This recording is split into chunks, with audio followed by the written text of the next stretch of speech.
Bismillahirrahmanirrahim. Assalamualaikum warahmatullahi wabarakatuh. Perkenalkan, saya Masih Gunawan. Saya dari Prodi Ilmu Al-Quran dan Tafsir, dan di video kali ini saya akan menjelaskan atau menyampaikan tentang apa yang sering terjadi dalam media sosial. Nah, apa sih yang sering terjadi dalam media sosial?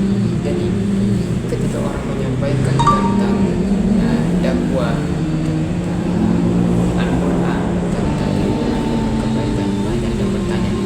berdakwah dalam media sosial itu bermanfaat, apakah berdakwah dalam media sosial itu berguna dan lain sebagainya.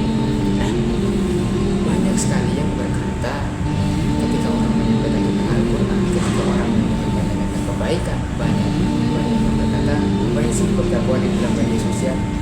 Ngapain sih berdakwah dalam media sosial? Apakah ingin terkenal? Apakah bermanfaat juga buat orang lain? Tidak, karena banyak orang yang bilang tidak ada manfaat bagi orang lain ketika kita menyampaikan dakwah di dalam media sosial, dan banyak orang yang bilang bahwa berdakwah di dalam media sosial itu tidak penting dan tidak ada gunanya dan tidak laku dan tidak viral.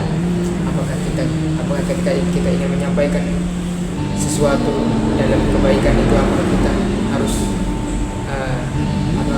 viral, apakah kita harus punya gelar, apakah kita harus punya pendidikan? Tidak, bahwa seolah-olah ketika kita ingin menyampaikan kebaikan, banyak yang bilang kita harus menunggu tepuk tangan, dan banyak yang bilang kita harus menunggu panggilan dari orang, dan banyak yang bilang ketika kita ingin viral, ketika kita ingin sukses, kita harus punya gelar, kita harus punya pendidikan. Tetapi dalam Al-Quran surah Fussilat ayat 33 yang mengatakan jauh daripada kata viral. Di dalam Al-Quran surah Fussilat ayat 33 Allah berfirman, Bismillahirrahmanirrahim, wa man ahsanu qawlan mimman da'a ila Allah wa 'amila shalihan wa qala innani minal muslimin. Yang artinya, siapakah lebih baik perkataannya daripada orang yang menyeru kepada Allah, beramal soleh dan berkata sesungguhnya aku termasuk orang-orang yang berserah diri. Jadi ayat ini bukan sekedar pertanyaan, tetapi penegasan nilai-nilai Allah. Dalam tafsir Ibnu Katsir ini dijelaskan sebagai pujian Allah kepada orang yang memiliki perkataan terbaik. Yang dimaksud perkataan terbaik adalah perkataan orang yang menyeru manusia kepada Allah, mengajak untuk menyembah Allah, menaati perintahnya dan kembali kepadanya. Namun Ibnu Katsir menegaskan dakwah itu tidak cukup hanya dengan ucapan. Karena itu Allah menyandikan dakwah dengan amal soleh. Dengan cara dimanapun kita berada, berdakwahlah meskipun tidak ada yang mendengarkan. Ketika kita ingin menyampaikan media sosial, sampaikanlah meskipun tidak ada yang mendengarkan ataupun yang menonton.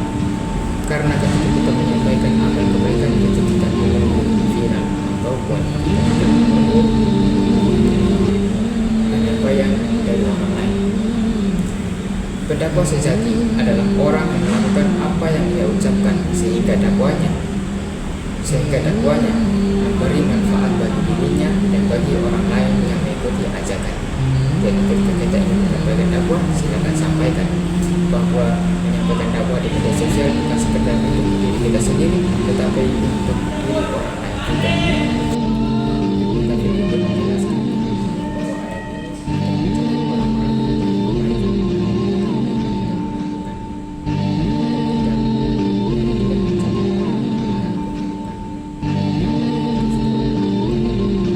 ayat ini juga meriwayatkan pendapat Hasan al-Basri bahwa Hasan al-Basri mengatakan bahwa orang yang dimaksud dalam ayat ini adalah kasih Allah, orang yang paling dicintai Allah antara penduduk yang memenuhi syariat Allah lalu mengajak manusia untuk memenuhi syariat itu. Ia beramal soleh lalu dengan penuh kerendahan hati berkata sesungguhnya aku termasuk orang-orang yang berserah diri. Hasan al-Basri bahkan menyebutnya sebagai khalifah Allah, yakni wakil yang menyampaikan kebaikan sosial. Jika ayat ini dibawakan di media sosial, maka maknanya sangat jelas, karena dakwah digital ataupun dakwah yang ada di dalam media sosial, siapa yang bukan soal siapa yang paling banyak ditonton, tetapi siapa yang paling jujur mengajak kepada Allah Subhanahu wa taala. Quran surah Fussilat ayat 33 mengingatkan bahwa perkataan terbaik bukanlah yang paling viral, tetapi melainkan yang disertai amal yang kedudukan. Maka dakwah di dalam media sosial tetap bernilai, meskipun tidak selalu mendapat respon positif, karena ukuran dakwah bukan popularitas, tetapi keikhlasan dan tanggung jawab. Quran surah Fussilat ayat 33 ini mengajarkan kepada kita untuk tidak meremehkan dakwah hanya karena dianggap sepi atau diterla. Setiap kebaikannya yang disampaikan, setiap ayat yang dibagikan adalah bagian dari amal yang dicatat oleh Allah Subhanahu wa taala.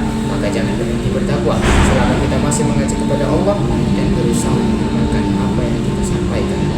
Ketika manusia menilai dakwah dari wilayah, maka Allah menilai dakwah dari hati dan amal. Semoga kita termasuk orang-orang yang memiliki perkataan terbaik di sisi Allah Subhanahu wa taala, meskipun kita tidak selalu dipuji oleh manusia. Sekian dari saya. Wassalamualaikum warahmatullahi wabarakatuh.